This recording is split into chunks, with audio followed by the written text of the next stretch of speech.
Job interview panel ചോദിച്ചേക്കാവുന്ന ഒരു question ആണ്, what's your weakness? നിങ്ങളുടെ വീക്ക്നെസ് എന്താണെന്ന്. ഈ ഒരു ചോദ്യം ചോദിക്കുന്നത് എന്തിനാണെന്നറിയോ?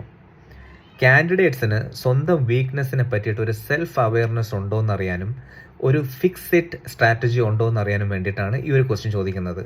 അതായത് കാൻഡിഡേറ്റ്സ് ജെനുവൻ ആയിട്ടുള്ള ഒരു വീക്ക്നെസ് ആണോ പറയുന്നതെന്നും അത് ഫിക്സ് ചെയ്യാൻ അല്ലെങ്കിൽ അത് ഇമ്പ്രൂവ് ചെയ്യാൻ വേണ്ടിയിട്ട് എന്തെങ്കിലും പ്ലാനോ സ്ട്രാറ്റജിയോ ഉണ്ടോ എന്ന് അറിയാൻ വേണ്ടിയിട്ടാണ് ഈ ഒരു ക്വസ്റ്റ്യൻ ചോദിക്കുന്നത്.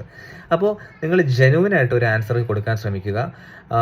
പലപ്പോഴും കാണുന്ന ഒരു കാര്യമാണ്, കോമൺ ആയിട്ട് കേൾക്കുന്ന ഒരു ആൻസറാണ്. ഒരു എക്സാമ്പിൾ പറയുകയാണെങ്കിൽ, ഐ ആം വർക്കഹോളിക്, അല്ലെങ്കിൽ ഞാൻ ഭയങ്കര ഹാർഡ് വർക്കിംഗ് ആണ്, അത് കാരണം പലപ്പോഴും ജോബിൽ നെഗറ്റീവായിട്ട് വരാറുണ്ട് എന്നൊക്കെ പറയാറുണ്ട്. പക്ഷേ ഇത് കേൾക്കുമ്പോൾ തന്നെ അറിയാം ഇതൊരു അഡ്ജസ്റ്റ്മെൻറ്റ് ആൻസർ ആണെന്നും അല്ലെങ്കിൽ ഒരു സ്ട്രെങ്ത്തിനെ വീക്ക്നെസ് ആക്കി കൺവേർട്ട് ആക്കി കാണിച്ചിട്ട് ആ ഒരു ക്വസ്റ്റ്യനിൽ നിന്ന് രക്ഷപ്പെടാനുള്ള ഒരു ആൻസർ ആണെന്നും കേൾക്കുമ്പം തന്നെ ഇൻ്റർവ്യൂ പാനലിന് മനസ്സിലാകും.